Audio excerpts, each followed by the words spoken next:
Okay, hello, I'm Dr. Firnhaber, and I'm here with your weekly video on a news article or a journal article that I think would greatly benefit you and help you to stay healthy.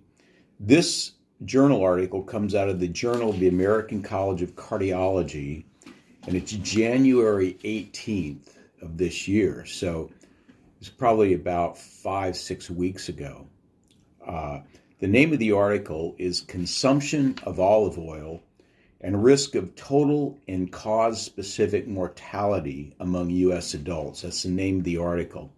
What the article is really about is how does a consumption of olive oil decrease the risk of death from not only heart disease, but many other diseases. And it's very interesting.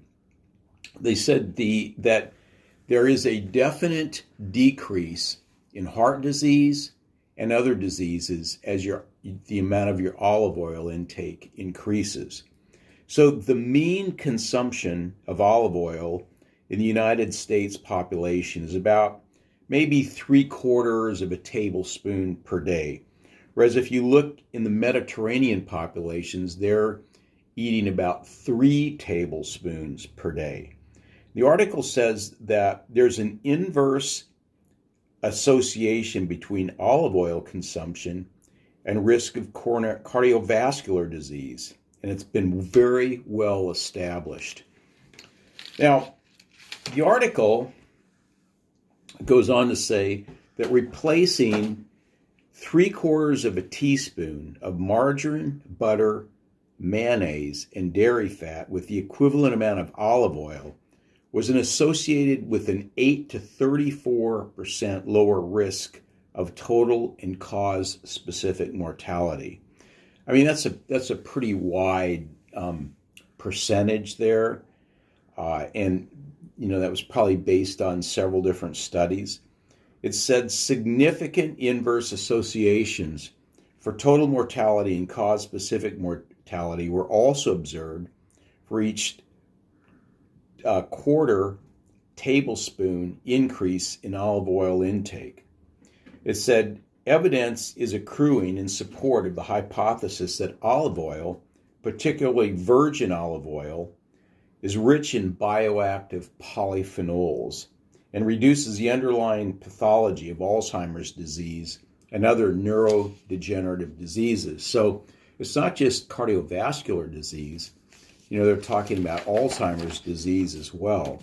Olive oil has a lot of very potent anti-inflammatory effects in the body and anti-atherogenic effects, meaning that it keeps your arteries clean. Olive oil obviously improves your lipid profile, cholesterol and triglycerides, inflammation biomarkers. It helps with insulin resistance and sensitivity, glycemic control, and it helps decrease blood pressure. Now, if you look at higher olive oil intakes, they actually quantified for many diseases the risk of lowering those diseases. For example, with a higher olive oil intake is associated with a 17% lower risk of cancer, 18% lower risk of respiratory disease mortality, 19% lower risk of cardiovascular disease mortality, and 29% lower risk of neurodegenerative disease mortality, which would include things like Alzheimer's and dementia and diseases such as that. So the moral to this article, or the point to this article, is that if we increase our intake in extra virgin olive oil, it's going to really decrease our disease risk for several serious diseases. Now, at the end of the article, they have a caveat, and that's this, is that in January of this year, there's a publication called Bottom Line, and they indicated that fake olive oil is rampant and that about 69% of exported European olive oil isn't what it claims to be.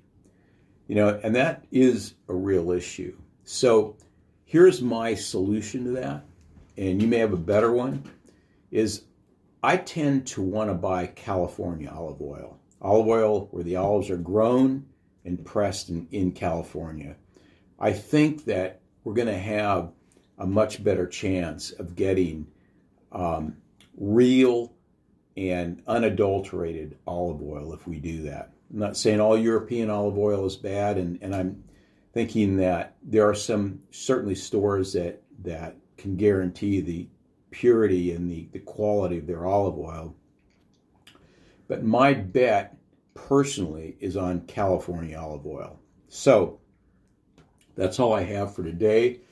I hope that all of you go out and get some olive oil and start using it. I use it on my salads and in a lot of the other foods that we eat at home often, and that will lower your risk for many, many of the problems that we have in civilized society. So with that, I'll leave you. God bless you, and we'll see you next week.